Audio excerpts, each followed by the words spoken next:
Bismillahirrahmanirrahim. Assalamualaikum warahmatullahi wabarakatuh. Apa kabar semuanya? Alhamdulillah sehat, bahagia, kaya raya, masuk surga.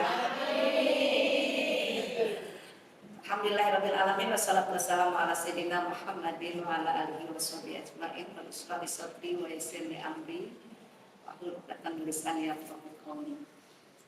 Benar-benar sekalian yang dirahmati oleh Allah, mari kita bersyukur atas nikmat yang diberikan kepada kita pada sore ini.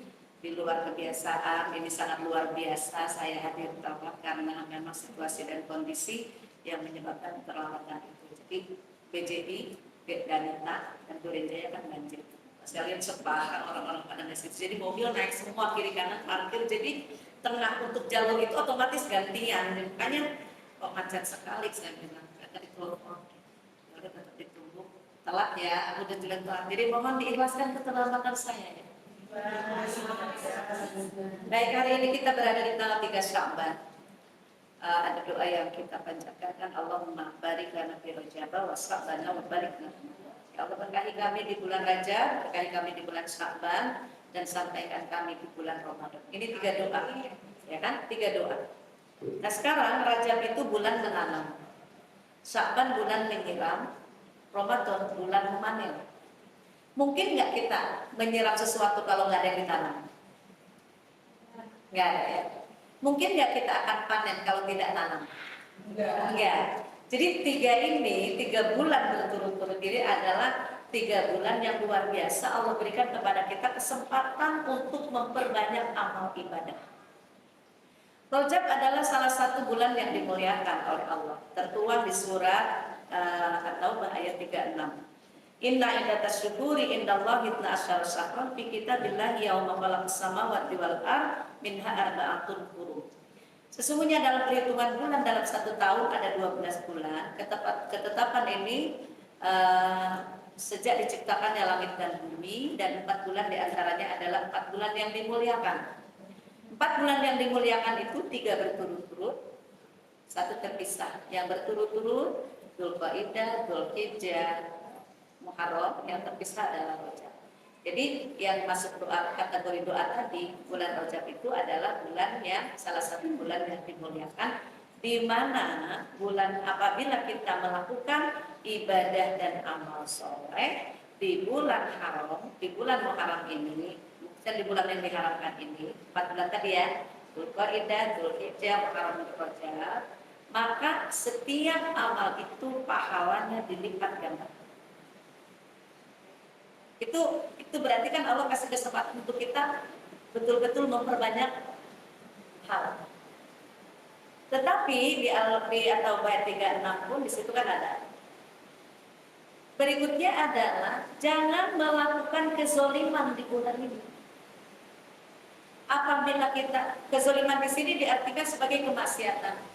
Kalau amal ibadah saja dilipat gandakan pahalanya, begitupun apabila kita melakukan maksiat, dosa, maka dosanya pun dilipat gandakan. Milih mana? Milih mana? Beribadah dan beramal soleh atau milih bermaksiat? Beribadah. Itu bulan Rajab, hati-hati. Makanya kenapa? Anjurannya yang dilakukan di bulan Rajab itu perbanyak ibadah. Ya. Ibadahnya apa? Sholat wajib, sholat sunat, puasa wajib buat siapa? Buat yang punya utang puasa kan? Puasa sunat buat siapa? Buat yang memang terbiasa puasa sunat.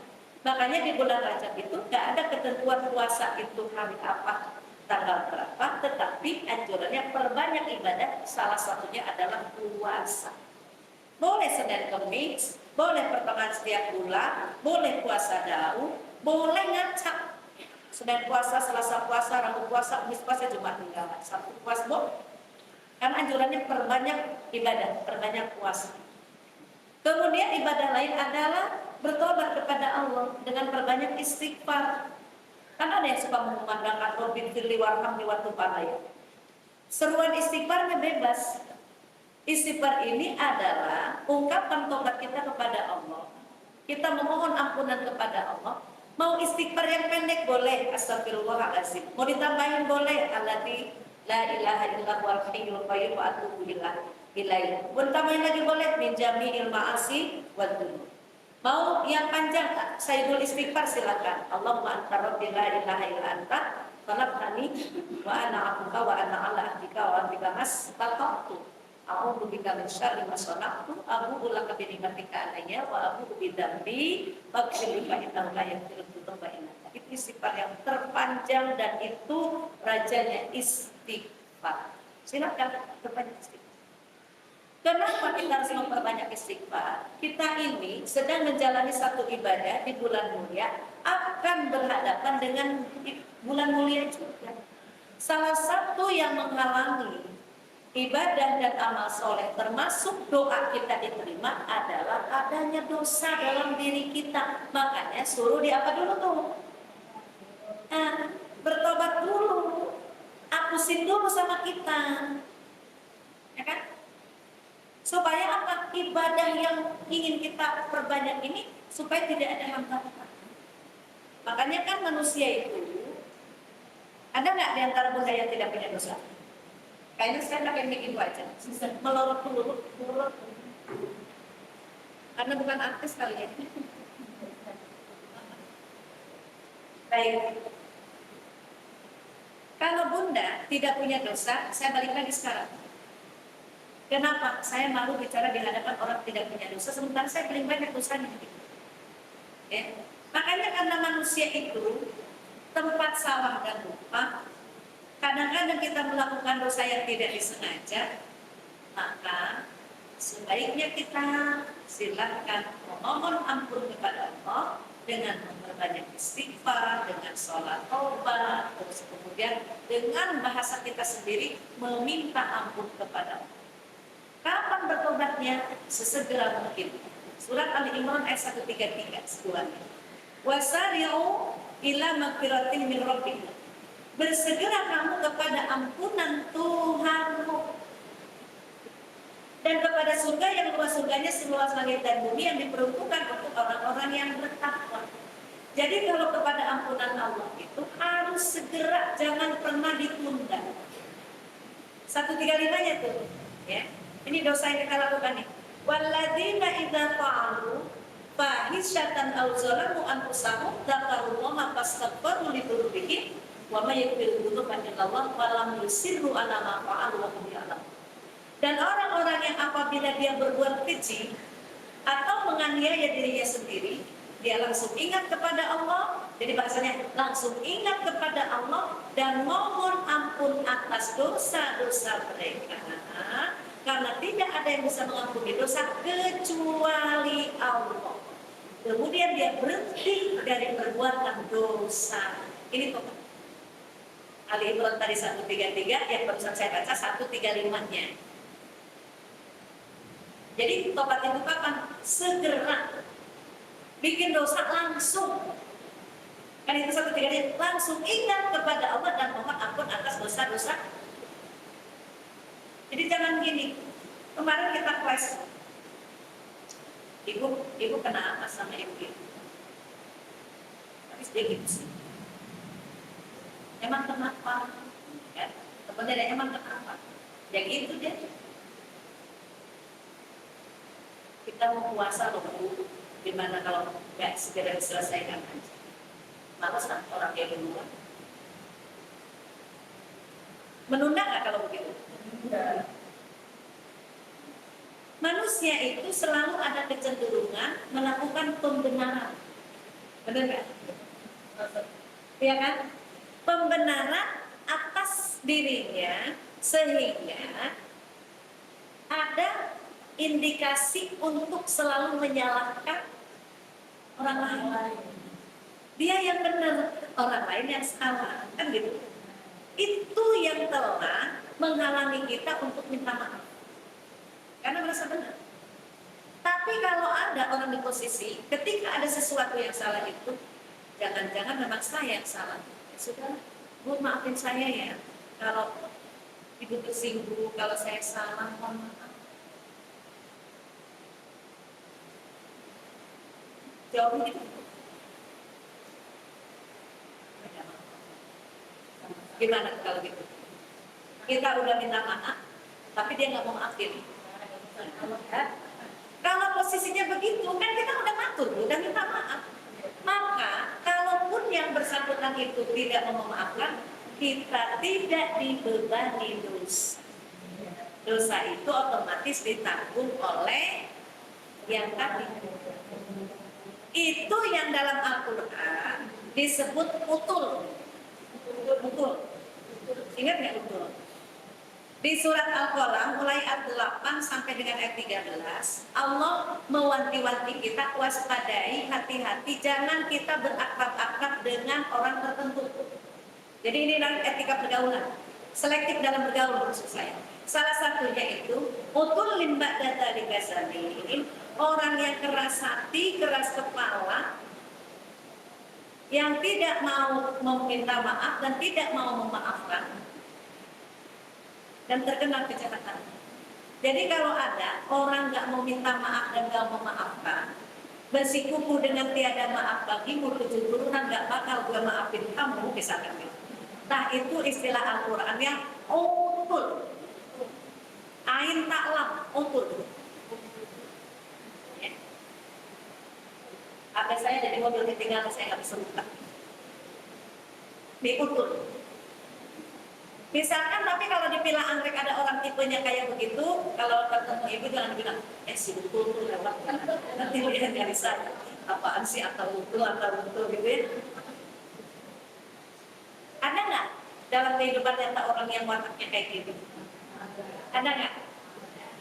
Bukan di sini kan tempatnya kan, jauh, di negeri jauh di sana, di negeri angkatan berat. Tutup. Makanya segerakan kalau minta maaf. Apalagi ketika kita sekarang nih, kan itu rangkaiannya dengan tobat ya. Kalau kepada Allah bertobat, kalau kepada manusia minta maaf. Karena apabila kita punya kesalahan dengan manusia, tidak bisa minta ampunnya sama Allah, tapi harus kita selesaikan dengan manusia yang sama. Maka kita suka gibahin pejabat, gibahin artis, gimana minta maafnya gitu. Bener nggak? Gimana coba kita minta maaf? Makanya dilarang dalam Al-Quran itu kan ada 6 maksiat lisan yang bisa memecah belah ukhuwah Islamiyah. Al-Hujurat, kita baca dari ayat 10, 11, 12. Di ayat 10-nya, innamal mu'minuna ikhwatun fa aslihu baina akhwaykum. Sesungguhnya orang beriman itu bersaudara, maka damaikan apabila dia berselisih. Perintahnya dikomporin, apa didamaikan? Tapi kehidupan nyata, kalau ada yang begitu, ada yang ngomporin apa enggak? Ditanya emang kenapa habisnya begitu? Emang orang kaya begitu sekali-kali harus dikasih pelajaran. Semut aja kalau diinjak ya gigit tuh. Itu ada nomor itu kayak gitu. Bukannya diredam, ya kan? Diluruskan, dilembutkan hatinya. Ini malah dikompori, makin jadilah orang lagi marah. Dikompor meleduk kan istilahnya.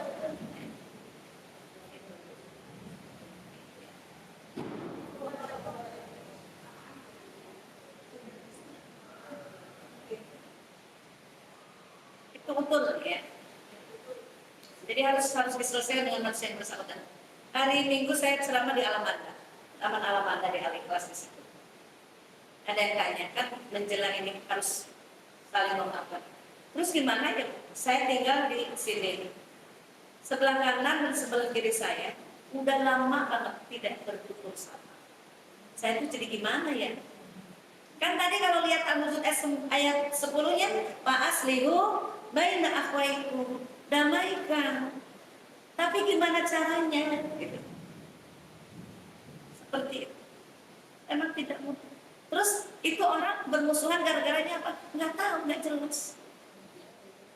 Kadang-kadang masalah sepele menjadikan kita melakukan satu dosa besar yang dampaknya luar biasa. Umat Islam itu tidak boleh berselisih. Kalaupun terjadi kayak begitu, nggak boleh lebih dari 3 hari. Setelah itu udah harus selesai. 3 hari aja musuhannya. Habis itu maaf-maafan lagi. Kalau udah maaf-maafan kan boleh 3 hari, nggak benar kita bikin lagi aja 3 hari lagi. Nggak harus. Kayak BPJS aja dirawat 3 hari suruh pulang, kalau sakit lagi balik lagi, benar Bu? Iya. Sekarang gitu kan modelnya. Nah itu nggak boleh. Apa maksiat lisan itu? Ini jangan kita melakukan ini supaya umur Islamnya tetap terjalin. 1, layar skor. Jangan suka mengolok-olok. Salah satu maksiat lisan adalah mulut kita suka ngejek, suka ngolok-olok. Bisa jadi yang diolok-olok itu lebih baik daripada yang mengolok-olok loh. Dia ngomong orang lain itu jelek perilakunya. Padahal belum tentu yang jelek itu yang diolok-olok. Kadang mungkin dirinya yang jelek sebenarnya. Kayak gini. Kalau orang ngomong gini, siapa tuh sombong banget. Kalau kita udah bilang orang lain sombong, berarti kita sebenarnya yang sombong. Kalau nuduh orang lain sombong, berarti sebenarnya kita yang sombong. Hati-hati dengan pasti kok takut sombong kayak belum pernah jadi. Petasan hujan-hujan.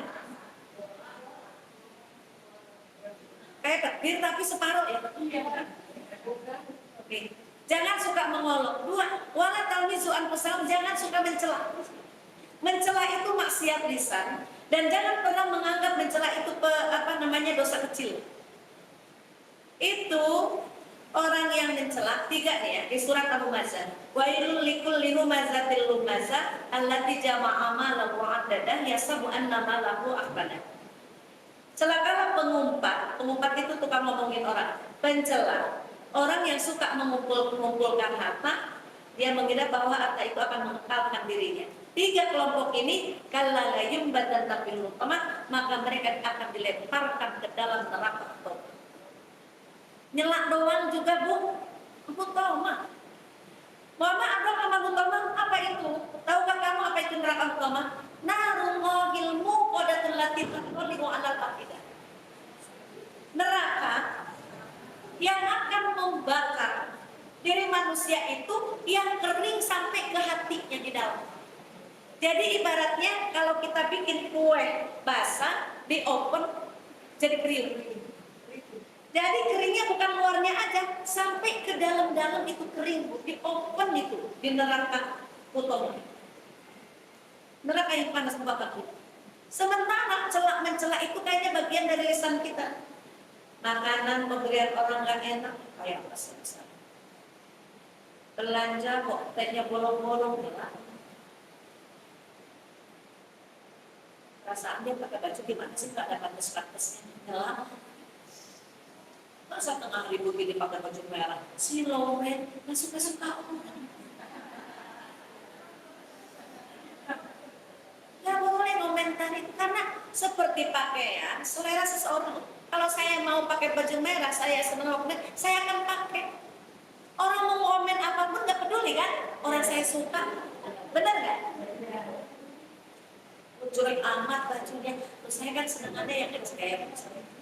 Bisa nggak dipaksakan untuk tidak mencari kalau dia senang kayak gitu? Ya nggak bisa. Kayak makanan, nggak bisa kita mencela makanan karena makanan pun selera. Kalau saya suka pedas, menurut saya yang enak itu yang pedas. Tapi menurut yang tidak senang pedas, makanan pedas itu tidak enak, betul nggak? Jadi kita nggak bisa memaksakan rasa sesuai dengan lidahnya masing-masing. Jadi makanya nggak perlu. Orang masakan itu, oh berarti seleranya seperti ini. Yang ini, oh berarti seleranya seperti ini. Kan boleh kita mencela. Ya. Itu karena masing-masing punya. Terus apa lagi maksiat lisan? Wala tanah basubil alqab, jangan suka menjuluki orang dengan julukan yang buruk. Maksiat lisan adalah suka menjuluki orang. Si Iten kemana tuh? Si Jingir kemana tuh? Kadang-kadang kita suka berakrab-akrab, tapi kadang-kadang suka memberikan julukan-julukan yang sebenarnya tidak boleh. Emang film si buta dari buah hantu itu memang judul film itu, Di ayat 12-nya, apalagi? Ya ayyuhalladzina amanu ijtanibu katsiran minadh-dhanni inna ba'dadh-dhanni itsmun. Wahai orang-orang beriman, jangan banyak berprasangka karena prasangka itu dosa. Termasuk maksiat berikutnya adalah suka buruk sangka. Su'udzon. Yang namanya buruk sangka itu menyangkakan sesuatu yang tidak dipastikan kebenarannya. Misalkan saya nyangka, misalkan tuh, kenapa sih jam segini belum pulang? Jangan-jangan kalau udah begitu saya menyangka, jangan-jangan kemana, hampir kemana dulu, itu sangkaan. Pasti benar apa enggak? Belum. Tapi itu sudah menuai dosa. Ada orang beli minta sumbangan, di situ proposal untuk anak yatim. Allah paling-paling nipu. Dosa nggak kita? Dosa. Belum tentu oleh orang yang bersangkutan memang nipu. Kalaupun misalkan ya, kita ngasih sama yang bersangkutan disalahgunakan, kita memberinya ikhlas, tidak mengurangi pahala sedekah kita. Adapun dia menyalahgunakan, itu dia yang punya dosa. Gak rugi kan? Gak rugi. Jadi buruk sangka itu nggak bagus. Dan orang kalau senang buruk sangka, pasti hidupnya tidak akan bahagia. Karena dia suka menerka-nerka urusan orang terus. Dia mau beli mobil baru, kira-kira belinya cash atau kredit ya? Padahal kalau beli cash, bantuin bayar nggak? Enggak. Kalau kredit, bantuin nyicil nggak? Enggak. Artinya, merepotkan diri sendiri. Jadi nanti akhirnya kepo orangnya, kepo aku. Lalu ingin tahu urusan orang. Berikutnya yang kelima itu wala tajassasu, dia tulis. Jangan kamu jasus. Jasus itu mencari-cari kesalahan orang.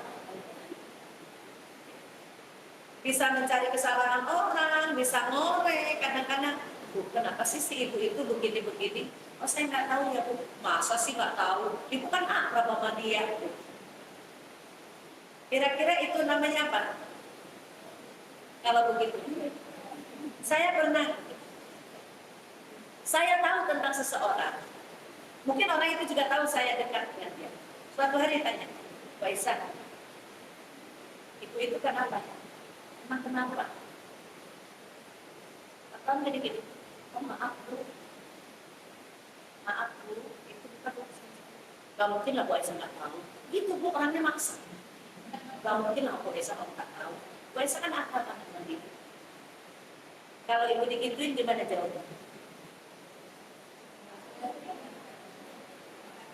Saya bilang, Bu, kalaupun saya tahu, saya tidak punya hak memberitahu siapapun.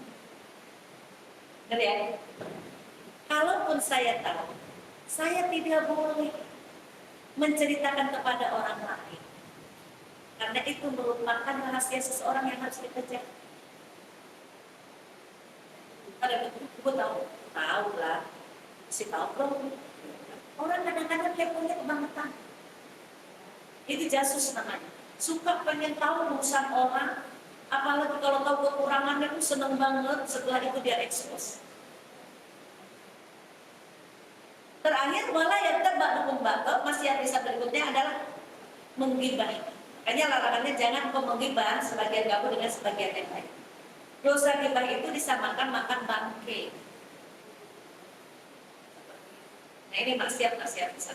Makanya di bulan Rajab itu berbanyak amal soleh, tinggalkan maksiat, berbanyak bertobat. Ya kan? Karena Rajab pun adalah punya hari istimewa, yaitu terjadinya peristiwa Isra dan Mi'raj. Nah sekarang udah Rajab ini ya, insya Allah berkah di bulan Rajab ya, udah banyak puasa, banyak ibadah. Sekarang kita sudah berada di bulan Sya'ban, tanggal 3 hari ini. Sya'ban itu bulan yang banyak dilalaikan oleh manusia. Rajab semangat beribadah, Ramadan juga ditingkatkan, Sya'ban ini suka terlupakan. Nah kalau ibadah yang dilakukan di mana orang melalaikannya, pahalanya lebih besar. Contoh, di saat malam hari itu orang-orang tidur, ibu bangun untuk tahajud. Allah kasih lebih kan? Benar kan? Ya kira-kira begitu. Kenapa? Orang asik tidur, apalagi dingin begini, pakai bed cover. Tapi kita misalkan mampu bangun, mau wudhu aja dingin, tapi dipaksakan wudhu untuk apa? Untuk beribadah kepada Allah. Pasti Allah akan berikan yang lebih. Karena apa? Karena dia sudah mengorbankan dirinya untuk mencari keridhaan Allah. Sekarang ibu ada orang hujan-hujan begini nganterin sesuatu ke ibu, mentingin banget. Bagaimana sikap ibu? Senang banget. Kita menghargainya luar biasa. Nah itu Sa'ban bulan dilalaikan. Makanya apabila kita melakukan ibadah di bulan Sa'ban ini, Allah punya nilai plus. Dua, bulan Sa'ban adalah bulan diturunkannya ayat sholawat. Di bulan Sa'ban ini diturunkan surat Al-Ahzab ayat 56 yang bunyinya, Innallaha wa malaikatahu yusholluna 'alan nabi ya ayyuhalladzina amanu shallu 'alaihi wa sallimu taslima. Sesungguhnya Allah dan para malaikat bersolawat kepada Nabi. Masya Allah ya. Allah dan malaikat bersalawat kepada Nabi. Maka kata Allah, apa tuh perintahnya kepada kita? Ya ayyuhalladzina amanu, wahai orang-orang yang beriman, sallu, bersalawatlah kalian alaihi kepadanya, yaitu kepada Nabi Muhammad. Jadi bersalawat disuruh nggak nih? Disuruh. Wasallimu taslima. Itu diturunkan di bulan Sa'ban, maka anjurannya silakan perbanyak sholawat. Mau sholawat Jibril sallallahu ala Muhammad sallallahu alaihi wasallam, mau 100, kan anjurannya 10 minimal ya sehari ya, 10 pagi 10 sore. Ini kalau bisa ibu 1000 itu sebenarnya tidak berat. Kalau habis sholat subuh 200, sholat zuhur 200, asar 200, maghrib 200, isya 200, 1000 nggak? 1000. Dan untuk orang-orang yang yakin dengan sholawat ini, maka sholawat ini menurut orang yang yakin akan mengabulkan apapun yang menjadi keinginan dan permintaan. Sholawat satu ibadah yang tidak pernah ditolak oleh Allah. Sholawat akan menenteramkan hati yang membaca. Sholawat adalah salah satu ikhtiar kita supaya nanti Nabi Muhammad memberikan syafaatnya kepada kita. Sholawat. Jadi di bulan Sa'ban diturunkannya ayat tentang perintah bersolawat. Berikut yang ketiga. Bulan Sa'ban juga adalah bulan berpindahnya kiblat umat Islam dari Baitul Maqdis ke Masjidil Haram. Lihat di surat Al-Baqarah 144. Al-Baqarah 144. Yang udah ketemu baca, saya nggak bawa ya.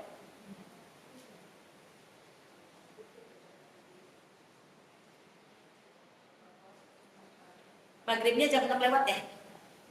Saya sampai setengah 6 atau jam 5 menit lagi? Setengah 6 nggak apa-apa? Nggak apa-apa ya? Pulang juga hujan kan? Sampai setengah 6 ya? Ada Al-Baqarah 144? Mau dibaca artinya, siapa yang udah ketemu? Ada yang udah ketemu? Dibaca. Qad nara taqalluba.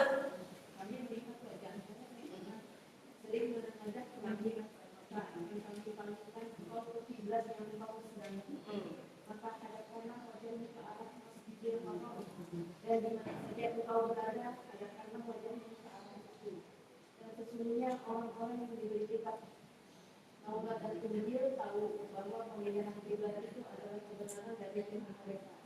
Dan Allah tidak pernah terhadap apa yang mereka kerjakan. Jadi dulu kan kiblat umat Islam itu sama dengan kiblatnya orang Yahudi ke Baitul Maqdis. Nabi itu suka merenung, tengadah ke langit, ada sesuatu yang mungkin kurang nyaman dalam hati Nabi ketika berkiblat ke sana. Allah tahu, makanya itu ayat ini tahu Nabi Muhammad tidak nyaman, sehingga aku akan palingkan kiblatmu ke kiblat yang kau suka, yaitu ke Masjidil Haram. Makanya di Madinah itu ada masjid kiblatain, 2 kiblat ya, masjid kiblatain. Pernah ke sana kan? Kalau kita umroh atau haji itu dalam city tour biasanya lewat doang. Masjid 7, Masjid Kiblatain itu cuma dilewatin doang. Tapi saya pernah sholat di Masjid Kiblatain. Cuma waktu itu sholat asar, nggak ada di program travel. Kadang-kadang saya kan ada teman di sana tuh yang suka ngajak jalan malam di Madinah, naik Jabal Rahmah di Uhud itu malam hari itu kota Madinah tampak dari situ semarak malam hari. Nah, ketika aku mau pengen sholat di Masjid Kiblatain, maksud saya ingin tahu dalamnya itu dua kiblat itu kan dua menaranya. Ternyata kalau untuk laki-laki bisa, kalau untuk perempuan nggak bisa. Kenapa? Tempat sholat perempuan di atas.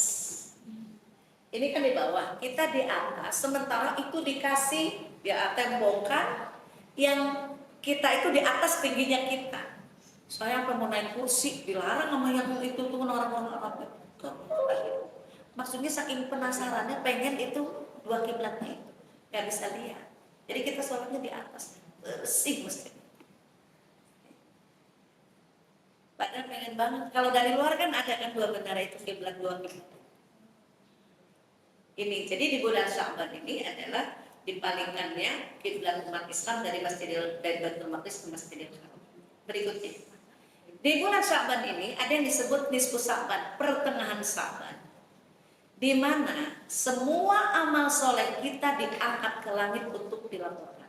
Jadi di bulan Sya'ban ini adalah bulan rapotannya kita. Amal-amal kita selama setahun naik ke langit, dilaporkan kepada Allah. Dan Nabi banyak berpuasa di bulan Sya'ban itu karena aku ingin ketika catatan amalku naik, aku dalam keadaan berpuasa.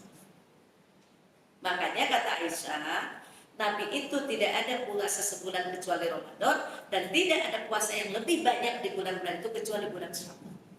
Tidak dikatakan sebulan, tapi lebih banyak puasa di bulan Sya'ban. Nah, di bulan Sya'ban itu kita akan melakukan puasa. Ada 4 hukum puasa di bulan Sya'ban. 1, wajib. Puasa di bulan Sya'ban itu wajib. Buat siapa? Buat orang-orang yang punya utang puasa Ramadan. Di sini kan masih banyak yang muda. Masih ada nggak yang punya utang? Ya, ada nggak yang utang belum disaur nih? Ini udah Sya'ban tuh udah bulan terakhir. Jangan sampai ketemu Ramadan. Makanya nih di bulan Sya'ban itu wajib puasa buat orang yang punya utang. Utangnya karena apa? Mungkin buat yang muda karena haid, bisa karena nifas, bisa karena menyusui, bisa karena hamil. Untuk yang tua, yang senior, yang udah menopause, mungkin dia tidak punya utang puasa karena haid. Bisa jadi ketika Ramadan melakukan perjalanan jauh, sakit, betul nggak? Ada nggak tetap berkemungkinan? Ada. Makanya buat orang-orang yang punya utang puasa di bulan Sya'ban ini wajib dibayar. Karena nggak ada bulan selain ini untuk pembayaran utang. 2, sunat. Hukum puasa di bulan Sya'ban itu sunat. Buat yang mana? Yang memang melaksanakan puasa-puasa sunat, atau contohnya Senin Kemis, pertengahan setiap bulan, puasa Daud. Atau karena anjuran yang memperbanyak, silakan perbanyak. Nah, itu berarti puasa hukumnya sunat. 3, bisa makruh. Yang mana yang makruh? Yaitu orang yang dari tanggal 1 sampai tanggal 15 nggak puasa, baru puasa tanggal 14 sampai akhir. Kan ada orang, Bu Aisyah emang nggak boleh ya kalau udah tanggal 15 kita puasa? Buat yang tidak pernah puasa tidak boleh, makruh. Bukan haram, makruh. Tapi kalau misalkan bunda-bunda biasa puasa sunat, Senin Kemis, biasa puasa sunat, dipersilakan puasa sampai akhir bulan. Yang makruh itu buat yang tidak puasa, ngejarnya cuma tanggal itu doang. Nih, itu ya. Biasa puasa sunat tapi 1 sampai 15 tidak puasa, 16 baru puasa makruh. Atau makruh berikutnya adalah orang-orang yang memang tidak pernah puasa sunat, baru melakukan puasanya di tanggal 16. Itu makruh. Udah hujan, meledak-meleduk ya. Dekat-dekat. Yang ketiga bisa haram. Ini mas 4 ya. 4 ya. 1 bisa wajib, 2 sunnah, 3 makruh, 4 haram. Ini masih kontroversi. Saya katakan masih kontroversi. Ada mengiyakan, ada yang tidak. Yang ada yang mana? Yaitu orang yang menyengaja hanya puasanya di tanggal 15 doang. 15 Syaban doang. Dengan alasan nisfu Syaban. Yang lain-lainnya dia nggak pernah puasa. Cuma puasa di situ. Kenapa? Karena hadisnya lemah. Ini makanya masih kontroversi, saya bilang. Ada yang mengarahkan, ada mungkin makruh. Itu bisa menjadi. Sekali lagi, ini masih kontroversi ya. Jadi sekarang di bulan Syaban ini silakan perbanyak puasa. Berikutnya, tambahkan juga karena kan tadi menanam menyiram, berarti kan udah kita siapkan nih. Rojab aja semangat beribadah, maksiat ditinggalin, Syaban juga seperti itu kan. Maka setelah Syaban ini, kita di bulan Syaban ini kita pun mempersiapkan untuk memaksimalkan ibadah di bulan Ramadan, karena itulah tempat panennya kita. Makanya para sahabat itu berdoanya saja supaya ketemu dengan bulan Ramadan tuh dari 6 bulan sebelum Ramadan. Kan tadi Rojab udah, Allahumma barik lana fi Rojabah, berkah di bulan Rajab, wa Sya'bana, ini Sya'ban kita sedang berjalan, wa balikna Ramadan, sampaikan kami sampai ke bulan Ramadan. Kita nih yang sekarang kelihatan sehat, ada nggak yang bisa menjamin bahwa hidup kita sampai Ramadan? Kiai Nur Hayati sama-sama ngajar di satu majlis taklim dengan saya. Kenal Kiai Nur Hayati? Pengurus NU. Kelahiran 77, masih muda nggak? Hari Jumat tanggal 27 Rajab kemarin, dia punya pesantren di Cikarang besar, santrinya banyak, lembaganya juga banyak. Hari Jumat, sholat Jumat, jadi masih memberikan khutbah. Setelah sholat, pulang, enak badan, tadi minta dikerokin sama istrinya, tiduran, selesai. Masih muda, cakep, semangatnya kalau ceramah itu betul-betul semangat luar biasa, santrinya banyak, lagi populer di kalangannya. Ngira nggak hari itu hari terakhirnya? Jadi kenapa kita minta wabalikna Ramadan, sampaikan kami sampai ke bulan Ramadan? Karena kita ingin, termasuk penutupan pengajian tahun lalu beliau itu doanya bersama kita itu, sampaikan kami di Ramadan yang akan datang. Ternyata nggak nyampe. Banyak nggak yang nggak nyampe? Tiap hari kan ada berita kematiannya. Teman sekolah saya waktu PGA kemarin meninggal, pas lihat fotonya, ya Allah kamu itu dulu ke rumah yang di Bogor, ya kan?